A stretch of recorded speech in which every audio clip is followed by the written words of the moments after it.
Match 39 of the Big Bash, the Melbourne Renegades and the Brisbane Heat. Let's build our fantasy team on my 11 Circle Fantasy Pick on ESPNcricinfo. I'm Raunak Kapoor and Mike Hussey is all set to join me.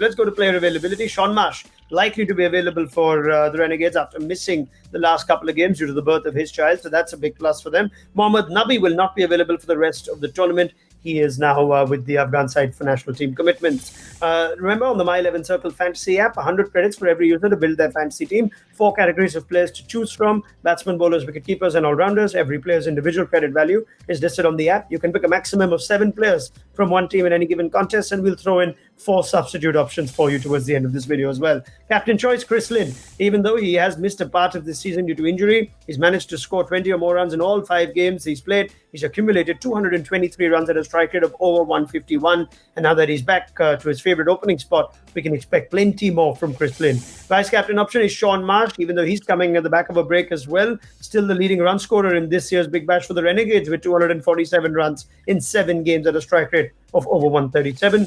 Chris Lynn is captain. Shaun Marsh is vice captain. Captains and vice captains give you double and 1.5 times the points respectively, so pick them very carefully. We've gone with 2 top order bats. Lewis Gregory in our top picks. After losing 3 consecutive games, Gregory has come in and completely changed the fortunes for Brisbane Heat, helping them win 4 games. He's picked up 6 wickets. He scored crucial runs as well, so he gets you points with bat and ball.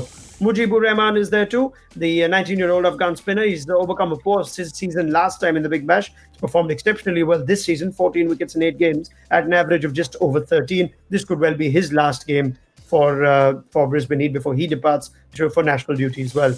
Max Bryant, even though he is yet to register a 50-plus score, Bryant has been grinding it out in the middle by scoring 220 runs in 9 games at a strike rate of over 137. Scored a 24-ball 44 against the Renegades in his last outing against them. Chris Lynn is captain. Shaun Marsh is vice captain. Lewis Gregory, Mujibur Rahman, Max Bryant wrap up our top picks. Huss, thoughts?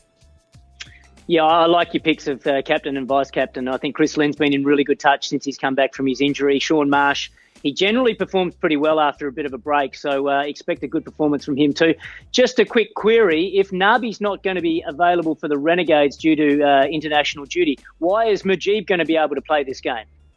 Yeah, we're trying to figure that out. It looks like different times for players to join the squad, but it does seem like Mujib is available. We will check in closer. Would you like to throw in an alternate to Mujibur Rahman?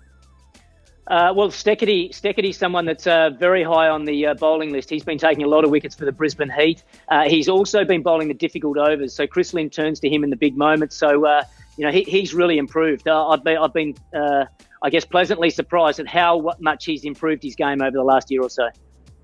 All right. Well, let's go to our full side and we look at who we can bring into this team in the event that Mujib goes out, or even get a word from Hassan who you could likely replace Mujib with now that he may not feature more after this game. Peter Hetzoge, who's there, the 22-year-old youngster. He's been in top form in his debut BBL season, 10 wickets in 8 games, an average of 24. Couple of disappointing outings, but we believe he's got it in him to bounce back, especially after that 3-wicket haul in the last game. Aaron Finch is there as well, the T20I captain, the white ball captain for Australia. He is a talisman for the Renegades, even though it's not going for him and his side this season. We're going to keep Finchy in our differential picks. Peter Hetzoge and Aaron Finch in our differential picks. Our full team sees Sam Harper as a keeper option. Chris Lynn is our recommended captain. Shaun Marsh is our recommended vice captain. Aaron Finch, Max Bryant, Joe Denley, Lewis Gregory, Mujibur Rahman, Mark Steketty, Kane Richardson, and Peter Hetzoge round up our 11. Substitutes bench: Joe Burns, Jack Wildermuth, Jack Prestwich, and Bo Webster. An alternate scenario could see Joe Burns come in for Joe Denley in the 11. Us, any thoughts, and anyone from that substitutes bench that you'd like to throw into the 11? I don't mind the look of Jack Wildermuth as well. He's actually been bowling really well too, and he can hit a couple of handy runs towards the back end of the innings. Just keep an eye on the fitness of Joe Denley. He dislocated a finger in his last match against the Sixers. And we'll see. Might need to bring in someone like Joe Burns just to fill that breach. All right, Mike Hussey, thank you very much. That is pretty much a wrap on this episode of My 11 Circle Fantasy Pick on ESPNcricinfo. Again, do check in closer to the toss for confirmed team news. And from the Playing 11s only should you pick your team for the 11s. We'll be back with plenty more on the show as the Big Bash continues to roll on.